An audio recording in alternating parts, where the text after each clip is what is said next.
Reports around the NBA are that the Detroit Pistons could be looking for a replacement head coach for Dwayne Casey as soon as next season.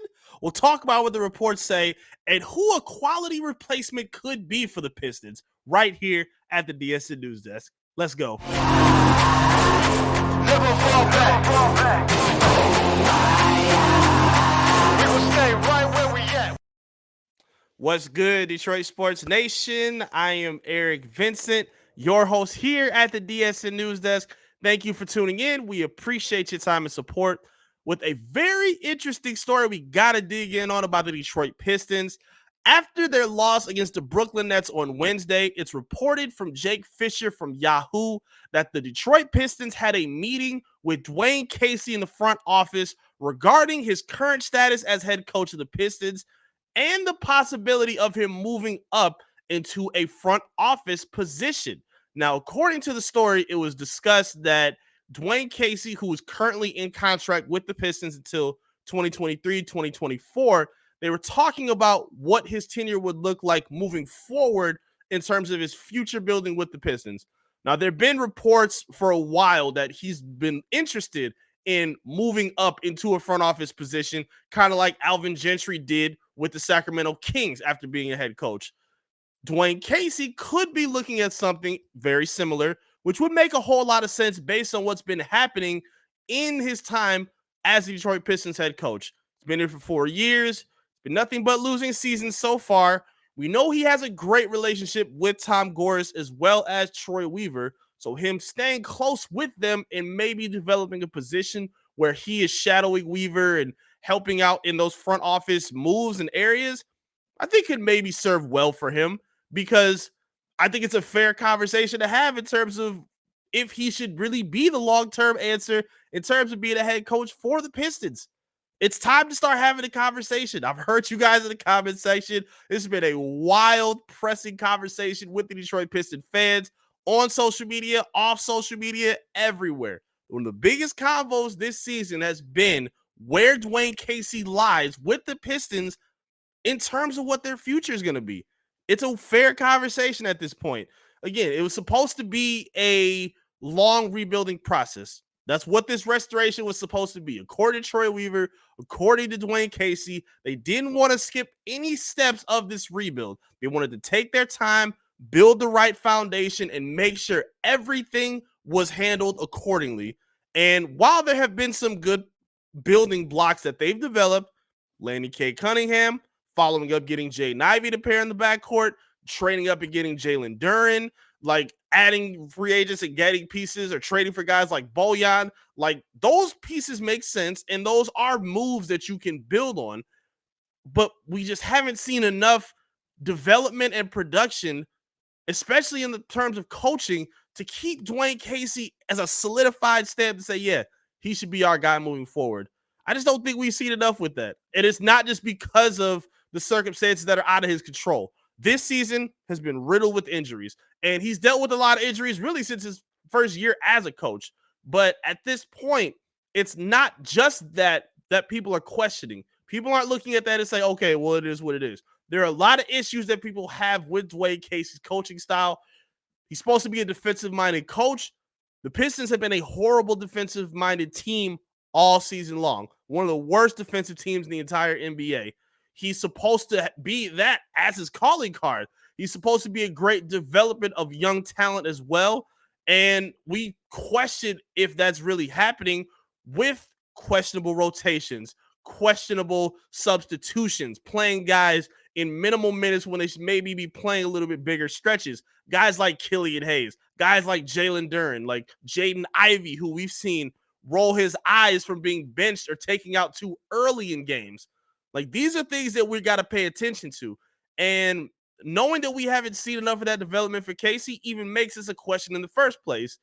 And, I mean, there's some, I think, reasonable options in terms of what the Pistons could look at in terms of what their substitutions could be in terms of replacing Dwayne Casey.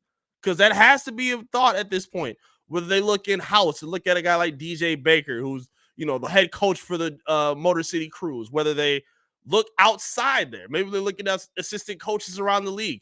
Jake Fisher named a few guys that he was interested in that maybe could be pitched around as replacements for Dwayne Casey. Milwaukee Bucks assistant coach Charles Lee, Toronto Raptors assistant coach Adrian Griffin has a pretty good relationship with Troy Weaver.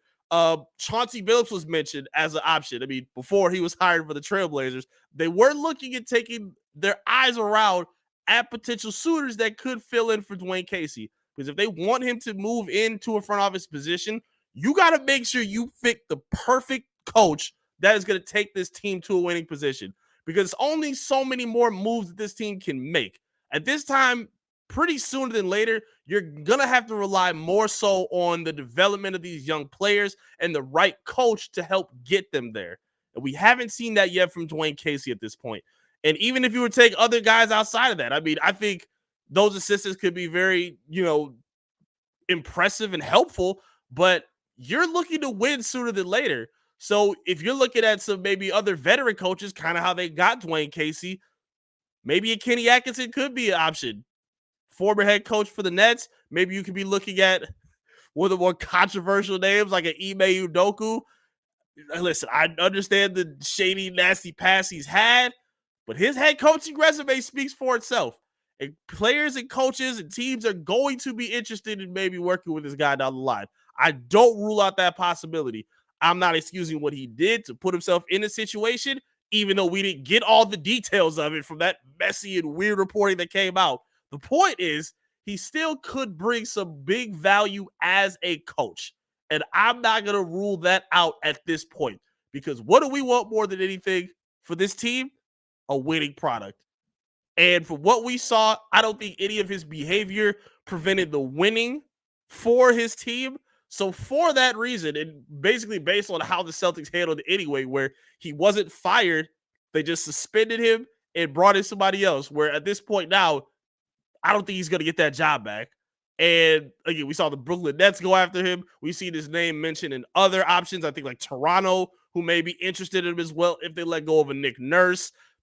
His name is going to stay around in rumors for a while. And consider the success he had in getting Boston to the NBA Finals in his first year as their head coach, it's worth a conversation to have, man. It's worth at the very least to pitch the conversation out there. Again, we don't know how firm the rumors are yet, but again, with the contract that he has with the Pistons, knowing it expires in 2024, knowing this team has not had the success that we're looking for, and knowing that they need to start winning sooner than later with these young pieces, something that would shake up right away would be the head coaching position. Because I don't think they're going to get rid of any of their foundation guys yet. I think they're going to want to keep them close. I think they're going to want to work with some of the pieces they brought. Not even just the foundational guys like Cade and Jaden and Jalen. I'm talking about the Alec Burks. I think they want to see what they got with him. I think they want to see what they have with Killian Hayes as the sixth man, what they have with Bojan, using him as a secondary scorer instead of their primary scorer. Like, I think they want to see that. And you're going to have the right coach that can put them in creative offensive situations to flourish. That hasn't been what we've seen be a strong suit of Coach Casey's coaching. His strong suit was supposed to be defense, and this team has not been that. They've been getting bullied on the glass. They get beat with bad communication and switches. They get lackadaisical in terms of letting up full court passes to get easy layups at the other rim for their opponents. Like, they just look so bad defensively. They've shown some promises. Like they have guys that have taken steps forward in terms of being better defenders, especially with Jalen Duren. Jaden Ivey, I think, has improved a lot better as a defender, but they still need a lot of work to get done. And if he's not the guy that can bring it out of them, they're going to have to start thinking of something different. Again, we don't know how involved he would be in a front office position, but either way, it's a conversation that the Pistons need to start thinking about. And sooner than later would be the proper timeline. But talk to me in the comment section. I would love to hear your feedback. Who would you like to see the Pistons go after for a head coach? Would it be one of the assistants? Would it be an Ime Udoka, Kenny Atkinson, a Jerry Stackhouse? Who would it be? Who would your choice be if you wanted to see a new head coach for the Detroit Pistons? Or maybe you want to keep Dwayne Casey as the head coach? Talk to me. I would love to hear your feedback about the head coaching position for the Detroit Pistons. Make sure you like the video as well. and subscribe to the channel if you're new to the channel. Trying to make our way up to 7,000 subscribers, and we can make that happen with your support. We would greatly appreciate it. Tap in on our social media as well: Facebook, Twitter, Instagram, TikTok, all of the above. Search and follow Detroit Sports Nation, and lock in with me as well at I am Eric Vincent. Thank you all so much for your time. I greatly appreciate you being here. I'll be back again soon with another update right here from the DSN News Desk. Peace.